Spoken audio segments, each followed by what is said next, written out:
Bonjour à tous et bienvenue sur Tuto Blender. Dans ce Quick Tips, j'aimerais vous parler d'un nouveau mode de snapping qui est apparu dans la version 4.0 de Blender. Alors pour rappel, le snapping c'est cet outil que vous avez ici en haut là au milieu qui par défaut est désactivé, on voit que l'aimant ici est grisé. Si je clique dessus, ça l'active, oui mais du coup il est actif tout le temps, tout le temps, tout le temps. Alors moi ce que j'aime bien faire c'est le désactiver et l'activer seulement en cas de nécessité. Donc lorsque je suis en train de faire une transformation, ça peut être R, ça peut être S, ça peut être G. Je suis en plein milieu de ma transformation, je peux appuyer sur la touche CTRL, et tant que la touche CTRL est enfoncée, Blender considère que le snapping est actif. Et lorsqu'il est actif, le snapping va utiliser les propriétés qui sont définies dans ce menu déroulant. Donc là, par exemple, on est en snapping par incrémentation, mais on peut très bien faire du snapping par sommet, par arête, par face, etc. Il y a plein d'options ici qui ont d'ailleurs été réorganisées pour les rendre plus lisibles dans cette version 4.0. Donc n'hésitez pas à aller fouiller là-dedans.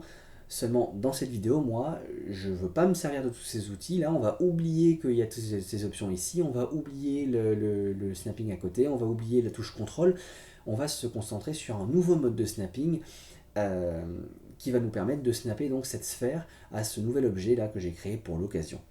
Donc, pour ça, je vais venir faire une transformation. Moi, je vais choisir G pour la translation et je vais venir déplacer ma sphère. Donc, la Blender, il s'attend à ce que je déplace ma sphère et que je lui précise un nouvel emplacement. Et il se dit, ok, maintenant tu appuies sur Entrée et tu valides ton nouvel emplacement. Seulement, moi, j'ai pas envie de faire ça comme ça parce que je veux introduire du snapping, c'est le but de ce tutoriel. Et au lieu de faire CTRL ou de voilà le snapping par défaut, je vais appuyer sur B comme Blender, B. Et lorsque je fais ça, ma sphère vient se resnapper à l'endroit où elle était initialement. Alors ça, c'est pas vraiment ce qui est attendu. Et en plus, lorsque je déplace mon curseur dessus, je vois que j'ai cette nouvelle icône qui apparaît et qui change de forme, un carré, triangle, etc. Ou cercle même lorsqu'on va sur l'autre objet.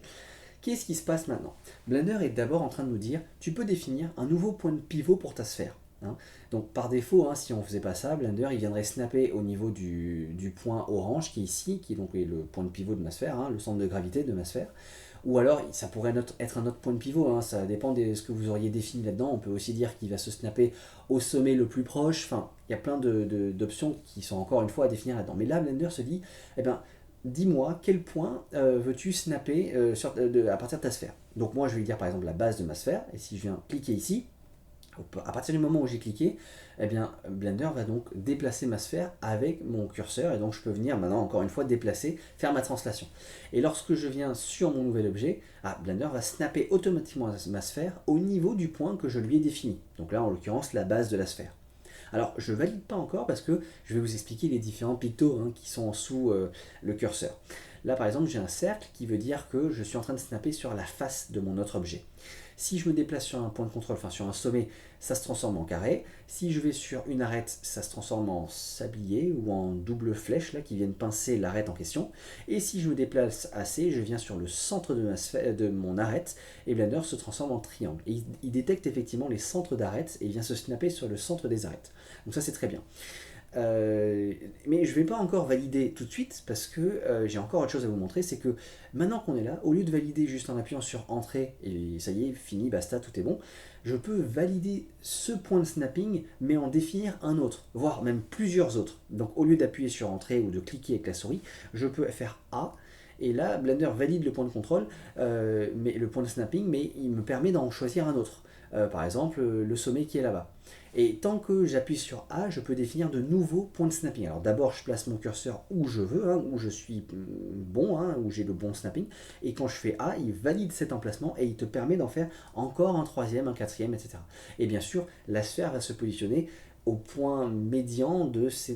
Blender va venir faire une moyenne entre l'emplacement de ces trois, de ces trois ou plus, de tous ces points de contrôle, et c'est là qu'il placera votre sphère. Une fois que vous êtes satisfait avec tous vos points de contrôle, au lieu de faire A, vous allez cette fois-ci appuyer sur Entrée ou cliquer, et ça va valider donc la transformation avec le snapping que vous aurez défini.